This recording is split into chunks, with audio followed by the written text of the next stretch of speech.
Massey Ferguson GC1723EB backhoe unit. I'm going to do a few videos on how to install a third function kit for a grapple. This is not going to be professional, probably be shaky. I'll hold it steady as I can. Have had the long third function kit purchased for some time now, just have not had time to install it. Comes with the shifter knob with the switches, wiring harness, goes to the valve in the bracket for the couplers, comes with hydraulic hoses and the bolts, and a very nice set of instructions. What does not come with it, I purchased extra this hydraulic tester kit and some sleeving to protect the hydraulic hoses.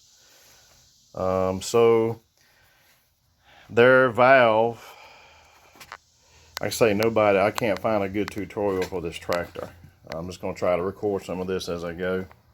They're going to show you installing it right here, hanging outside. I'll get some pictures and video of that. Nothing wrong with putting it there. I'm not knocking WR Long in any way.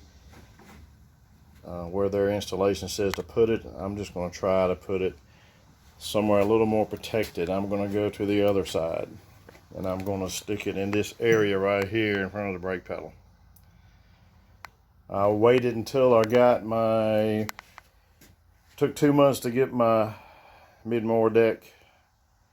Hydraulic hose routing will be a challenge under there.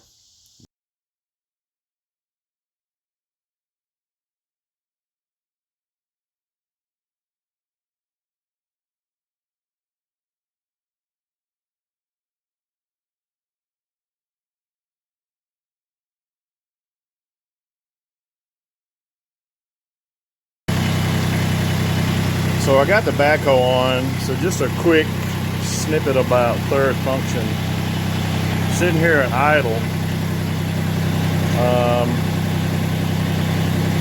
trying to curl and lift at the same time. See, it doesn't let me. I'm going to curl and lift. So curl's taking over. Let me lift a little bit now if I hold it there. So when I add this solenoid valve, what does that mean? Obviously it's going to go down. You don't need any pressure there. We're only talking 6 gallons a minute. Now, when I jacked it up, 3,000, 2,500, yeah, you would get all of these. Just showing you what it would do at idle. So what does that mean? Adding the grapple means I'll have the ability to open the clamp, open the grapple at the same time I'm doing everything else here. But notice the lift didn't start lifting at idle until the bucket finished. So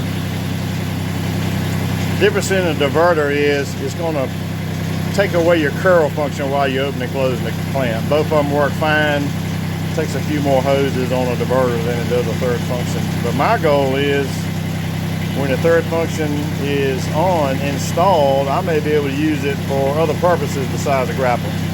The diverter, you would not. It would be front end loader only.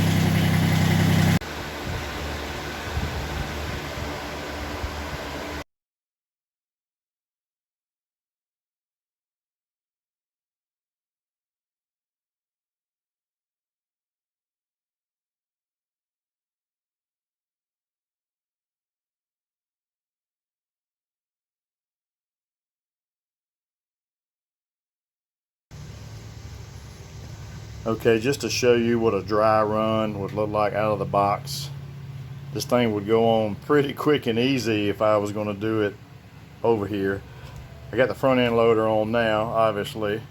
And these hoses hanging out here, ideally you're going to disconnect the hose at this loader valve under here, hook one to one end, and then hook the other end back to the hose, which is a hose going to the backhoe. It would be more of a challenge to actually do the wiring than probably the hose, and you gotta get the official wire up right here to this knob. But here's what it would look like dry run, bolted, bracket ready to go. And you see all this slop, but don't let that scare you. You got to get this bracket down here bolted on amidst these fittings, and that would be a no issue, just a matter of moving some fittings around, twisting them up, getting that bracket U-bolted in there. Now, one thing to remember, these hoses have to go with the slop of the bucket up and down,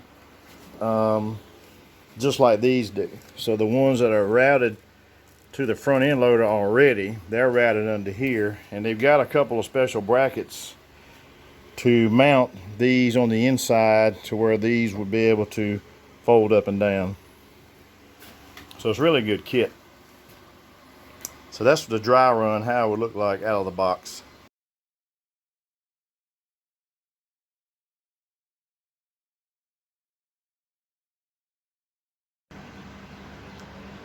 So taking the bracket and the solenoid valve and just laying it over here on the other side of the tractor, it would actually bolt up, but obviously it's too tight over here without some modifications. I'm going to be cutting and welding.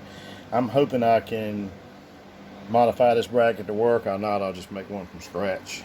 But this is kind of my goal. May even lay that solenoid down flat. It's a little tight right there with the pan. I just have it laying in there with a bolt, but it would bolt up right there, but it's a little tight.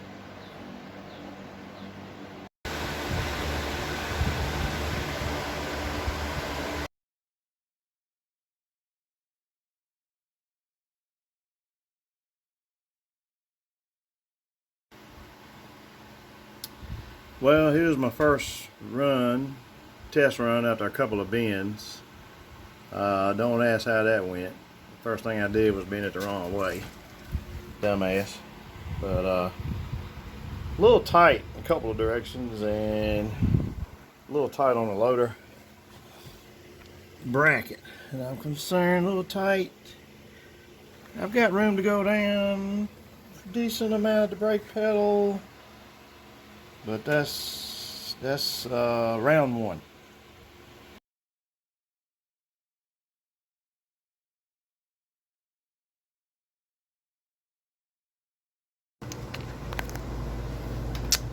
Okay, I got it mounted.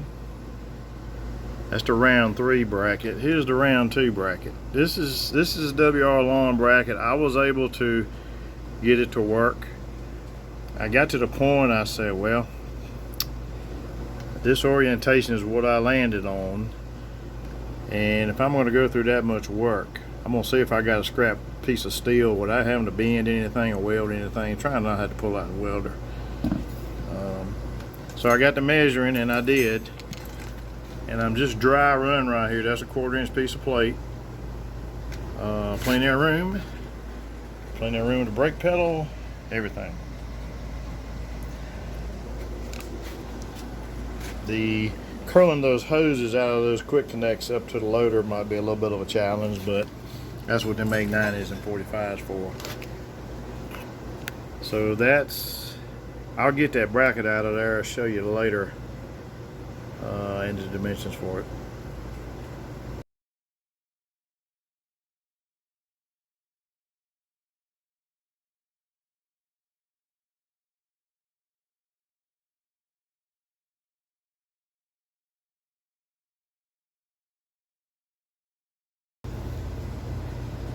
"95 degrees out here today tackling this project."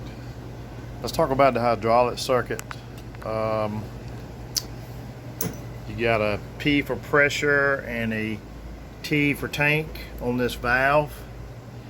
And remember, without the valve being there, you got the hydraulic pump that's going to be pumping to the loader valve. And if you got the backhoe on, it's going to be pumping to the backhoe through these hoses. If you don't have a backhoe unit, it'll be a little different. So hydraulic pump pumps through this valve, pumps through the backhoe, back to tank. So what are we doing? We're putting this in the middle of, in between the loader valve and the backhoe circuit. So let's look at that what they give you in the instructions. They show you right there, power beyond port right here, and I'll show it to you under the tractor. And over here is a real nice elementary diagram. Here's a power beyond port, and it's talking about going to the next valve in line. That would be the backhoe. So the normal flow path is going to be here to here. So we're just putting this in the middle. Now I've got the service manual right here, hoping it would be a big help, and it's really not. Here's the loader valve over here, and that's pretty much, that's showing you without a backhoe everything's hard steel piped. And here's the 3 ports, your 4 work ports up here at the top, and kind of crappy at 21, 2, 3, 4 on the diagram right here, which is the same thing as those 3 ports. So that bottom right port in this figure is where we are tying in. So let's go look at where that port is. Same thing the picture shows you from WR long. It'll focus. Here it is.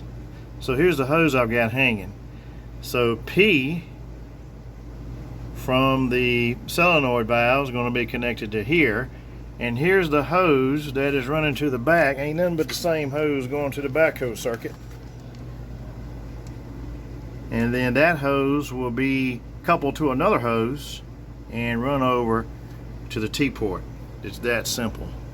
I was hoping to find, maybe could do some direct connections here, but nope, I ain't messing with that. You could actually run this hose, instead of coupling it to another hose, you could actually come back here and find the other end of it, which is, I think it's that one. No, yeah, it's this one. So it's the one with the blue and yellow on it. That's the other end of that hose. So you could make a whole nother hose and come to here, but you're going to end up buying another coupler and everything. So the best thing to do is just couple it together. Maybe that makes sense. I don't know. It's pretty simple. Hard as hell to route them though.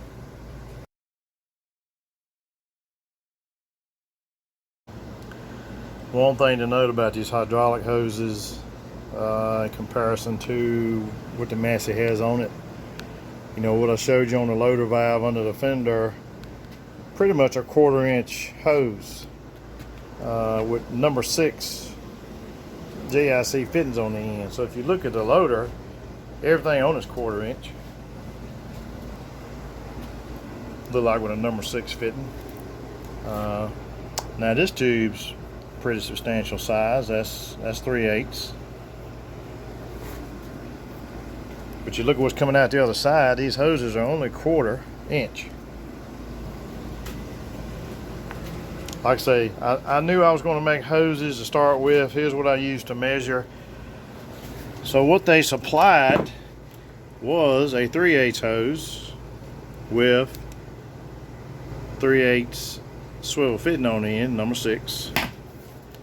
I don't know why I can't just, well, the bigger the hose, the less heat. Obviously the more flow, less restriction. But even this backhoe circuit, if you look at it, it's only a 1/4 inch hose.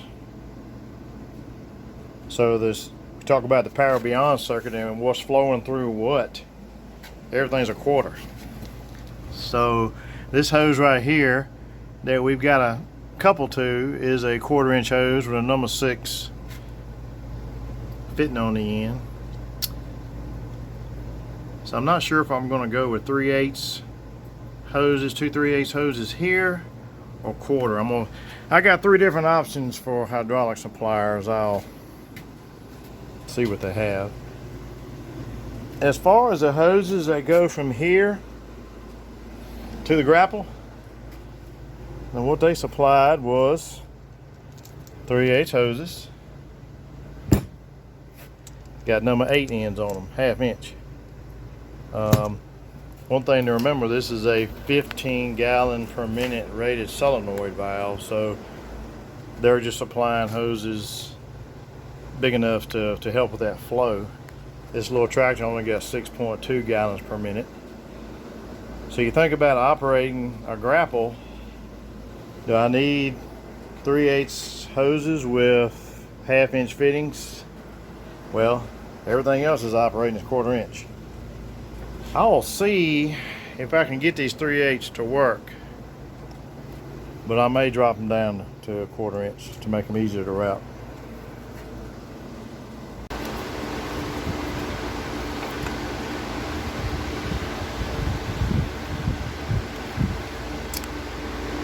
So here's the bracket. It's a 1/4 inch piece of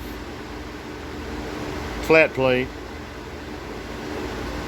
Basically it's 4.5 by 7.5. Got 4 holes drilled in it. I'll get you those numbers, but that's pretty much. I could have used the one I bent all the pieces. I'm just taking it off. 95 degrees out here. I'm about to die. I'm gonna wipe it down good, get a coat of paint over it, and stop for the day. But I'll get you these dimensions again later.